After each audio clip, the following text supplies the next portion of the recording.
یہ جو ڈالر کی افغانستان سمگل ہونے کی بات زبیر خان صاحب اگر ہم دیکھیں تو یہ آج کی بات نہیں ہے. جب بھی آپ ان کی اکانومی کے اوپر بریفنگز کے اوپر جائیں, ابھی نہیں جب بھی, تو ایک جو کنسسٹنٹ فیکٹر ہمیشہ ہوتا تھا کہ جی ڈالر سمگل ہو رہا ہے. اور کابل کی جو فال کے بعد تو افغانستان کا معاملہ پچھلی حکومت کا بھی بہت بڑا درد سر تھا کہ ڈالر کی سمگلنگ نہیں روک. واٹس دا پرابلم, کیوں نہیں روک سکتے؟ مطلب دو ممالک, ایک سرحد, ایک کی کرنسی بہتر ہے, دوسری کرنسی ڈپریشیٹ کری 37%. دیکھیے ڈالر کی جو پیمنٹس ہوتی ہے نا, جب ٹریڈ ہوتا ہے تو اس کے لیے پیمنٹس کے طریقہ کار ہوتا ہے. بینکنگ سسٹم کی جو پیمنٹ کے جو وہ نظام ہے افغانستان کے ساتھ, وہ بہت ہی کمزور ہے. اگر یہ ڈالر جا بھی رہے ہیں تو وہاں سے کوئی چیز آ رہی ہوگی, اسی کے بدلے میں جا رہے ہیں, ورنہ کوئی ڈالر تو نہیں اٹھا کے لے کے جا رہا, اس کے بدلے میں افغانی خرید رہا ہوگا. ایسے تو ہو نہیں سکتا نا. آپ سوچئے جب موومنٹ ہوتی ہے کرنسی ایک ڈائریکشن میں, دوسری سائڈ سے اس کے برعکس وہ کوئی گڈز آ رہی ہوں گی, کوئی اشیاء آ رہی ہوں گی. لیکن یہ جو اماؤنٹ ہے 5 ملین, یہ ٹھیک ہے اسمگلنگ کے لحاظ سے بڑی ہے, لیکن پاکستان کی جو مسائل ہیں اس کے اس میں کانٹیکس میں یہ تو کوئی چیز نہیں ہے. یہاں پر اربوں ڈالروں کی بات ہو رہی ہے پاکستان کی جو وہ ہے, اور وہ جو مسئلہ ہمارا ہے وہ ہمارا ڈالر کمانے کی جو صلاحیت ہے اکانومی کی وہ ختم ہو چکی ہے.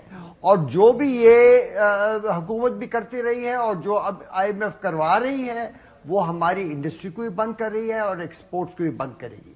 بات یہ ہے کہ جو بھی ابھی ڈسکشنز ہو رہی ہیں IMF کے ساتھ, ابھی آپ نے فرمایا کہ پتہ نہیں کیا ہو رہا ہے, یہ چیزیں سامنے آنی چاہیے تھی پبلکلی حکومت ہمیں بتاتی کہ وہ کیا مانگ رہے ہیں, کیوں مانگ رہے ہیں, اور یہ لوگ کیوں انکار کر رہے ہیں. بات یہ ہے کہ پاکستان کی معیشت جو ڈوب رہی ہے اس کی جو میکرو اکنامک وجوہات ہیں وہ ان کی جو فضول خرچیاں ہیں بجٹ کے ذریعے, یہ وہ ہیں. اب بات یہ کہ اس کو ٹھیک کرنے کے لیے جو اقدامات چاہیے تھے وہ انہوں نے خود نہیں کیے. اس کا بوجھ وہ لوگ ڈال رہے ہیں انڈسٹری کے اوپر, وہ لوگ ڈال رہے ہیں ایکسپورٹس کے اوپر, انرجی میں. دیکھیں یہ جو پاکستان کے بحران ہے وہ صرف ہمارا ڈالر کا اور اندرونی قرضوں کا نہیں ہے. جو بجلی کے مد میں جو بحران ہے وہ اس سب سے زیادہ خطرناک اور گہرا ہے. میں اس لیے گفتگو کری تھی بیکاز اس ہفتے بلومبرگ نے جو اس پہ اپنی تشویش کا اظہار کیا, اور خاص طور پہ جب آپ دیکھیں کہ جی ملک کے اندر کرنسی کی ایک قلت ہے, ایک قحط ہے, لیکن دوسری طرف جو ہے وہاں پر ان کی کرنسی ساتھ ساتھ بہتر بھی ہو رہی ہے اور یہاں سے ان چیک پیسہ جا بھی رہا ہے. شبر صاحب یہ کیوں نہیں روک پاتے اسمگلنگ؟ یہ تو آج کا مسئلہ نہیں, ہمیشہ کا مسئلہ ہے سر. ابھی بھی مسئلہ جب ملک کے اندر پیسے ہیں ہی نہیں, ڈالر ہے ہی نہیں, لیکن فر جو ہے پیسہ جا رہا ہے بارڈر کے اس پار. دیکھیں ماریا, تھینک یو ویری مچ.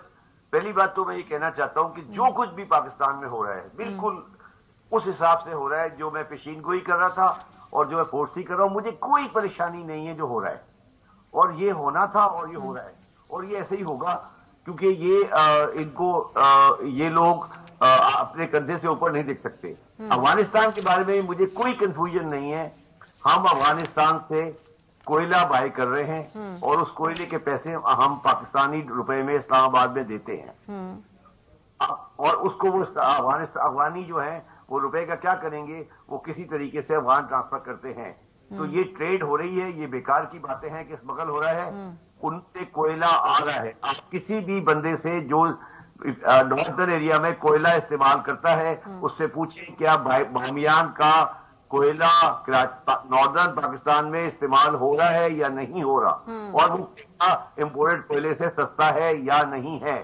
تو پہلے ماریا پہلے سچ بولنا سیکھیں, پہلے یہ ڈیسائیڈ کریں کیا, اور یہ کہنا کہ اسمگلنگ ہو رہی ہے اسمگلنگ ہو رہی ہے یہ آپ کہتے رہیں. مگر جو بالکل صحیح بات زبیر صاحب نے کہی کہ کیا آ رہا ہے, میں بزنس مین سے ڈیل کرتا ہوں, میں آپ کو بتا رہا ہوں کہ ان سے پوچھیں کہ کتنا کوئلہ آ رہا ہے. مطلب کوئلہ کوئی یہ تو نہیں ہے کہ سونا تو نہیں ہے, ہیرا تو نہیں ہے, ٹرکوں میں آ رہا ہوگا نا, کوئی یہ تو نہیں ہے کہ وہ آپ تو بھائی یہ جو کہانی ہے آپ نے دو کہانیاں شروع کی ہوئی ہیں. ایک طرف کہتے ہیں کہ افغانستان سے ہماری ٹریڈ بند ہے, یہ بند ہے, وہ بند ہے, اور ایک طرف کوئلہ لے رہے ہیں اور ڈالر دے رہے ہیں. تو بھائی یہ کب تک چلے گی کہانی؟ قوم کے سامنے آ کے سچ کیوں نہیں بول دیتے؟ خدا کا واسطہ ہے کہ کوئلہ آ رہا ہے, پیسے دے رہے ہیں ہم, وہ مسئلے میں جا رہا ہے, کیسے جا رہا ہے. تو یہ صرف ٹریڈ ہو رہی ہے, اس پہ مجھے 1% بھی ڈاؤٹ نہیں ہے. ہم جا کر میں ان بہت سی کمپنیوں سے ڈیل کرتا ہوں. ہم جا کے کوئلہ بائی کرتے ہیں اسلام آباد میں, افغانیوں کو روپے دیتے ہیں, وہ آگے لے کے جاتے ہیں. کوئلہ ہم پاکستان میں ریسیو کرتے ہیں, پوچھنے کیا کہاں سے آ رہا ہے کوئلہ. اب کیوں ہم بلا وجہ اس کو گھما رہے ہیں, لوگوں کو بیوقوف بنا رہے ہیں, چریا لوگوں کو. یہ پہلی بات آپ. دوسری بات, آپ نے جو اپنا پریمبل شروع کیا تھا, میں نے ایک آرٹیکل لکھا ہے جو نیریٹو میگزین میں کل آئے گا. 2002 سے لے کر 2020 تک پاکستان میں 4 گورنمنٹ رہی ہیں. 2002 سے لے کر 2008 تک مشرف صاحب کی گورنمنٹ تھی. 2008 سے 2013 تک زرداری صاحب کی گورنمنٹ تھی. 2013 سے 2018 تک نواز شریف کی گورنمنٹ تھی.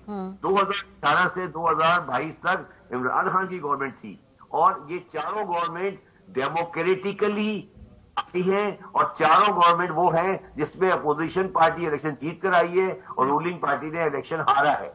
اور 2002 کی معیشت کو آپ کمپیرزن کر لیں انڈیا کے ساتھ اور پاکستان کے ساتھ کمپیئر کر لیں, اس 20 سال میں آپ نے پاکستان کی تباہی کر دی ہے.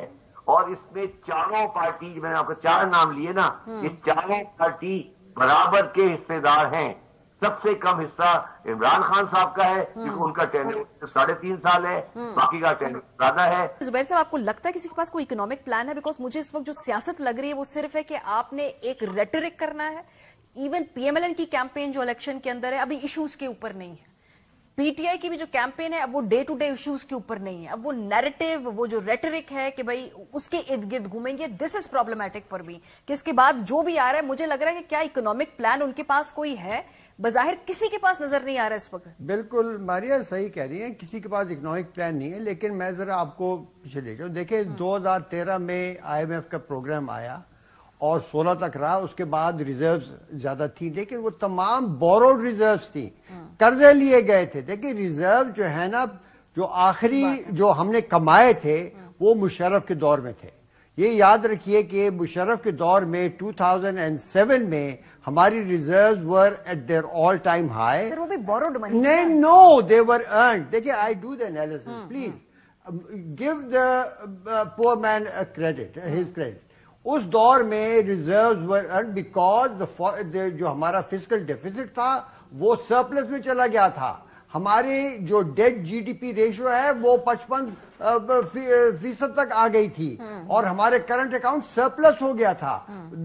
اس سرپلس کی بعد پھر آپ کی ریزرو بڑھتی ہیں تھرو ارننگز. یہ یاد رکھیے کہ جب during Nawaz Sharif time there was an I M F programme, but Musharraf last year جب Salman Shah all were there, اس وقت بہت ہیوی اسپینڈنگ ہوئی بیکاز کیو لیگ الیکشن میں چلی گئی تھی اور وہ انہوں نے اسپینڈنگ زیادہ کی, وہاں پھر ریزرو کم ہوئی. دیٹ از وائی وہ کرائسس تھا. اب جب 2016 کے بعد پھر انہوں نے سارے پیسے لگا دیے اینڈ دین دا نیکسٹ جو وہ آیا آئی ایم ایف, تو we are constantly in the I M F economic programme. تو یہ جو آپ فرما رہی ہیں کہ بھائی ان کے پاس نہیں, وہ اس لیے کہ انہوں نے چھوڑا ہوا ہے آئی ایم ایف کے پاس. لیکن میں بتا دوں آئی ایم ایف کا جو پروگرام ہے وہ پاکستان کے مفاد میں نہیں ہے. یہ میں بار بار کہہ رہا ہوں, یہ صرف اس لیے ہے کہ ایک قرضہ دو تاکہ دوسرا واپس کرو.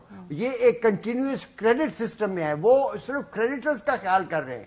اگر ہماری انڈسٹری کو بند کر رہے ہیں, ایکسپورٹس کو بند کر رہے ہیں, تو ہماری جو صلاحیت ہے ایکسپورٹس کا ڈالر کمانے کی وہ ختم ہو رہی ہے. جب وہ ختم ہو رہی ہے تو ہم کبھی بھی ریزروز کما نہیں سکیں گے. یہ یاد رکھیے. ابھی بھی آئی ایم ایف کا جو پروگرام ہے یہ آپ کو اور مقروض کر رہا ہے, گیونگ یو مور منی. ہمیں ان چیزوں کی سمجھ ہی نہیں ہے, and we have to understand. یہ آئی ایم ایف جو بھی کہہ رہا ہے اس کو ہمیں اچھی طرح سمجھنا چاہیے. میرے خیال میں no one should sign on this program. ایک چیز کی طرف آپ دیکھیے کہ دنیا میں انٹرسٹ ریٹس کم ہوئے اس لیے کہ وہ ممالک جو تھے وہ مقروض ہو گئے تھے 2008 کی فائنینشیل کرائسس کے بعد. پاکستان میں آج کل انٹرسٹ ریٹس آج 17-18%. ہم 5 کھرب روپے 5,000 بلین بجٹ میں سے کمرشل بینکس کو دے رہے ہیں. تو آپ بتائیے کہ آپ کے پاس پیسے کہاں